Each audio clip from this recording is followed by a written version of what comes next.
Hello my dear friends and scholars, welcome back to all of you once again to your own channel Anand the Law Concept ATLC। Friends आज हम लोग CRPC में एक नया chapter number 7 discuss करेंगे, जिसके अंतर्गत क्या है, process to compel the production of the things.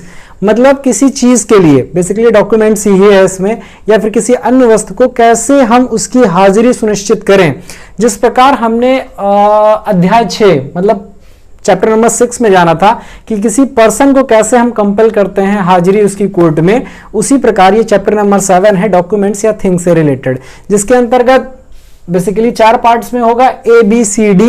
A में है समन, B में है वारंट और C और D में मिसलेनियस और चीजें हैं, ठीक है। लेकिन आज हम लोग जो डिस्कस करेंगे वो A पार्ट करेंगे, मतलब summon to produce the documents वाले में। मतलब तरीका कौन सा आजमाएंगे जिसमें हम समन करके चीजों को बुलाते हैं। जिस प्रकार हमने आपको याद होगा किसी पर्सन की हाजिरी के लिए समन इशू करवाया था, वैसे ही पेश करने के लिए समन वस्तु या डॉक्यूमेंट है।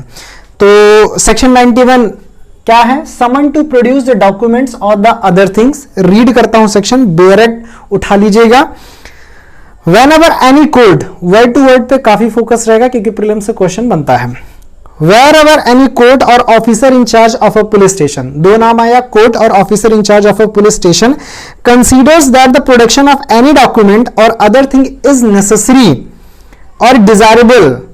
दो नाम है, कोर्ट है और ऑफिसर इंचार्ज मतलब थाने का भार साधक अधिकारी इस बात के लिए सहमत है या फिर वो मानता है कि किसी भी डॉक्यूमेंट को या नेसेसरी है, डिजायरेबल है for the purpose of investigation, inquiry, trial. IIT 3 शब्द हैं, याद रखिएगा, इन्वेस्टिगेशन, इंक्वायरी, ट्रायल। इन्वेस्टिगेशन कौन करेगा, पुलिस करेगा। इंक्वायरी कौन करवाता है, कोर्ट। ट्रायल भी कहां पे होगी, कोर्ट में होगी, ठीक है। और other proceedings under this code. तो एमसीक्यू में आपसे क्वेश्चन ये पूछ सकता है कि जो आप समन ला रहे हैं उसमें आपको 4 ऑप्शन दे देगा, 5वां लिख देगा ऑल ऑफ द अबव, या 6ठे में लिख देगा ABCD ऐसे ऐसे करके, ठीक है।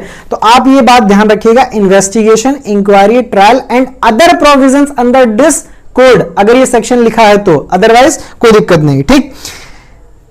बिफोर सच कोर्ट और ऑफिसर एज द कोर्ट में इशू अ समन और द ऑफिसर रिटन ऑर्डर, मतलब जब भी कोर्ट करेगी इशू तो वो समन कहलाएगा, लेकिन जो भार साधक अधिकारी थाने का कर रहा है वो करवाएगा तो क्या कहलाएगा, रिटन ऑर्डर कहलाएगा। ये है दोनों में डिफरेंस। और to person in whose possession और power such document is believe to B.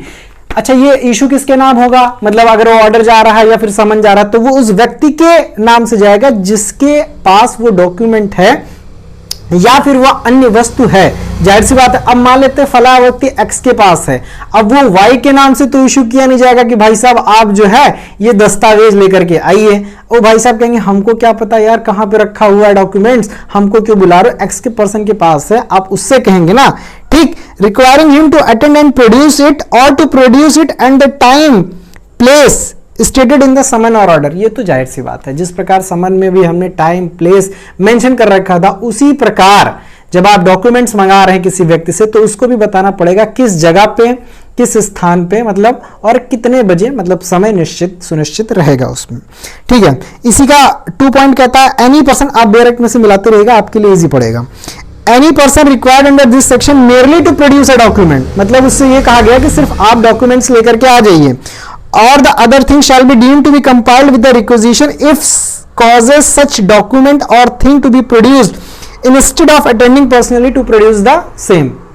देखिए दो चीजें, या तो उस व्यक्ति से कहा जाएगा कि आप ये डॉक्यूमेंट लेकर के आइए, ठीक है, आप स्वयं लेकर के आइए, आपकी भी अनुपस्थिति जो है और उपस्थिति जो है अनिवार्य है, ठीक। और दूसरा तरीका होता है कि ये डॉक्यूमेंट आपके पास है, इसको कोर्ट में या फिर उस ऑफिसर के पास में पहुंचाया जाए। मतलब पर्सनल अटेंडेंस रिक्वायरमेंट नहीं है यहां पे कि आप ही पर्सनली लेकर के आए, कोई भी ला सकता है, सिर्फ हमारा मेन फोकस उस डॉक्यूमेंट पे है।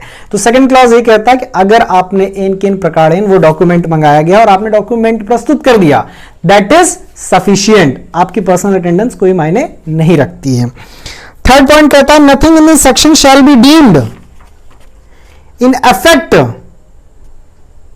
इंडियन एविडेंस की बात करेगा 123 124 किससे रिलेटेड है, एक है स्टेट अफेयर्स को लेकर के और दूसरा जो है सिविल सर्वेंट्स कम्युनिकेशन को लेकर के, जिसमें प्रिविलेज कम्युनिकेशन है, तो उस पर इसका कोई प्रभाव नहीं पड़ने वाला है। और जो भी आप क्या कहते हैं लेटर, पोस्टल कार्ड, टेलीग्राम्स पर देते हैं, इन पर भी नहीं समझी जाएगी। इसका ये जो सेक्शन है 91 बेसिकली इन पर एप्लीकेबल नहीं होगा।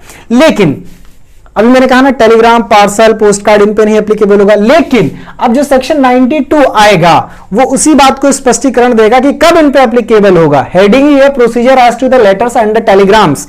टेलीग्राम से याद आया, आप लोग टेलीग्राम ग्रुप में जुड़ जाइएगा और वहां पे क्या कहते हैं डिस्कशन कॉर्नर करके एक लिंक पड़ा होगा, ज्वाइन द चैट करके।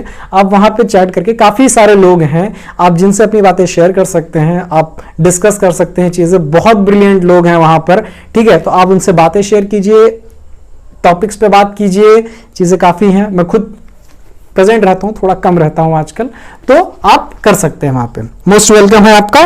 खैर, तो सेक्शन 92 कहता है procedure as to letters and the telegrams. पहला पॉइंट कहता है in any document parcel, if any document parcel और thing in the custody of the postal telegraph authority, मतलब कि जो कोई भी टेलीग्राम है, टेलीग्राफ है या फिर पोस्टल कार्ड है, वो किसी भी अथॉरिटी में, मतलब फर्ज कीजिए कि कोई पोस्ट कार्ड पोस्ट किया गया है और वो क्या कहते हैं आपके डाक विभाग के पास में है, तब की कंडीशन बता रहा है। क्या कहेगा, is in the opinion of the district magistrate. नाम को ध्यान से सुनिएगा, बहुत महत्वपूर्ण है।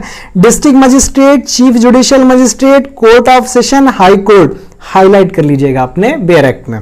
क्या क्या है, DM, CJM, court of session, high court. Want for the purpose of the, इसको भी हाईलाइट कर लीजिएगा। Investigation, inquiry, trial. चौथा होता है other proceeding under this code. Such magistrate और कोर्ट में रिक्वायर द पोस्टल और telegraph authority as the case may be to deliver the documents, parcel or such things as to the magistrate or the court directs। मतलब अगर कोई चीज, कोई document मतलब कोई टेलीग्राफ या पोस्टल कार्ड उस अथॉरिटी में, उस प्रॉपर डिपार्टमेंट की अथॉरिटी में है, तो डिस्ट्रिक्ट मजिस्ट्रेट, सीजीएम और court of session, high court इनको क्या ऑर्डर करेंगे कि आप कोर्ट में लेकर के आइए या फिर उस फला मजिस्ट्रेट के पास जाइए। लेकिन जो नाम बोले हैं ऊपर उसको विशेष तौर पे ध्यान रखिएगा, वो उन्हीं के पास में है, क्योंकि सेकंड क्लॉज कुछ और कहने जा रहा है। इसका सेकंड क्लॉज क्या कहता है, इफ एनी सच डॉक्यूमेंट, पहला पॉइंट उतना क्लियर नहीं करेगा जब तक दूसरा पॉइंट आप नहीं पढ़ेंगे। If any such document, parcel और thing is in the opinion of other magistrate whether executive और जुडिशियल, ऊपर जो नाम पढ़े उनके अतिरिक्त अगर किसी की राय में जो नाम है, मतलब मजिस्ट्रेट, एग्जीक्यूटिव हो, जुडिशियल हो, कमिश्नर ऑफ पुलिस हो, डिस्ट्रिक्ट सुपरिटेंडेंट ऑफ पुलिस हो, इन लोगों के ओपिनियन में अगर उस डॉक्यूमेंट की जरूरत है तो ये लोग डायरेक्ट नहीं मंगवा सकते, इतना ध्यान रखिएगा। Wanted for such purpose he may require the postal और telegraph authority as the case may be to cause search to be made for and detain such, underline कर लीजिए, डिटेन सच डॉक्यूमेंट, पार्सल और thing pending the order of the magistrate, CGM और the court of sessions, sorry magistrate और court. तो ये लोग उसको अपने पास सीधे नहीं बुलाएंगे, ये लोग क्या करेंगे कि भाई आप फला डिपार्टमेंट है, अगर टेलीग्राफ डाक विभाग है तो इससे कह लिया जाएगा आप इस पोस्टल कार्ड को रोक लीजिए। ये नहीं कह सकते कि आप मंगा लीजिए, ठीक है। हमारे जुडिशियल मजिस्ट्रेट भाई साहब ये नहीं कह सकते हैं सीजीएम के अलावा कि आप मंगा लीजिए, ना ना ना। ना ही एग्जीक्यूटिव मजिस्ट्रेट भाई साहब कह सकते हैं, डीएम के अतिरिक्त एसडीएम नहीं कह सकता, ये ध्यान रखिएगा कि आप उसको हमारे ऑफिस में लेकर के आइए। जब तक डीएम नहीं कहेगा तब तक नहीं जाएगा। एसडीएम भाई साहब इतना जरूर कह सकते हैं कि आप इसको अपने यहां पे रोके रहिए, अभी हम डीएम से कहलवा रहे हैं कि आप उसको वहां भिजवाइए, ये चीज होगी। लेकिन डायरेक्ट खुद नहीं ऑर्डर करेंगे कि आप इसको हमारे दफ्तर में, ऑफिस में प्रस्तुत कर दीजिए। इतनी बात समझ में आई, ठीक है। तो फिलहाल ये ए सेक्शन मतलब ए पार्ट में इतना ही है। नेक्स्ट पार्ट में हम जानेंगे सर्च वारंट्स को लेकर के। So thank you so much for watching this video and must subscribe and share the channel.